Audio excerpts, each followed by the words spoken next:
So we've talked, I mean, everything seems to pivot around 2008 with the mortgage meltdown. And that really was just a watershed moment for us in this industry, although it's longer than a moment.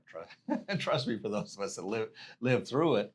And so out of that, I guess Senators Dodd and Frank, Yep. I don't know, Yep. came up with this bill to fix the mortgage industry. And so our first reaction, of course, is, oh my God, we'll never make nobody will make a loan again. This is ridiculous. This is on and on. And somehow we've survived.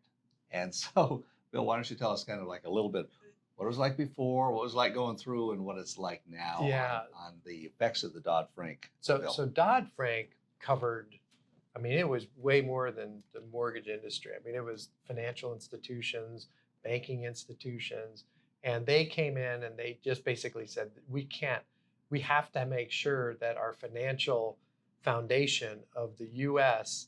is in order, intact, that big banks can't go bankrupt, that they have to have the right liquidity, they got to have enough in reserves.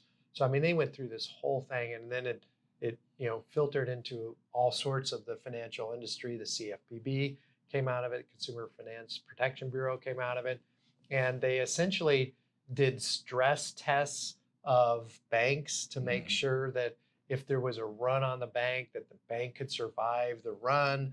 And I mean, it was pretty serious stuff in 2008. And that's why people who've lived through it, are like, oh my God, I lived through it, so it was kind of fun. But it really set up the foundation of trying to make sure that the industry, the mortgage industry, as one of the pieces of Dodd-Frank, is in good, solid order. And so beforehand, you didn't have all the, checks and compliance and the whistles and all the stuff that you had to, do prior to Dodd-Frank. Then you had Dodd-Frank, and the pendulum just went whoop, and it was like, oh my God, this is just crushing us. It's going to kill us. But it then, eventually got a little bit, less. So we learned how to operate within Dodd-Frank once you go through the guidelines and the rules and the changes. And there's so many things that banks and mortgage companies had to go through to get compliant with Dodd-Frank. And whole new software systems. Whole new software, all sorts of stuff that went on. So now, now it's just part of life. Yeah. Now we've adjusted to it, adapted to it, and we got it done. Yeah, and I'd say overall, again, those were tough to go through, and we talked about this before in previous episodes. But the net result to the consumer is pretty transparent. You know what your loan's going to be. You know exactly what it's going to cost. You know exactly what the terms are going to be.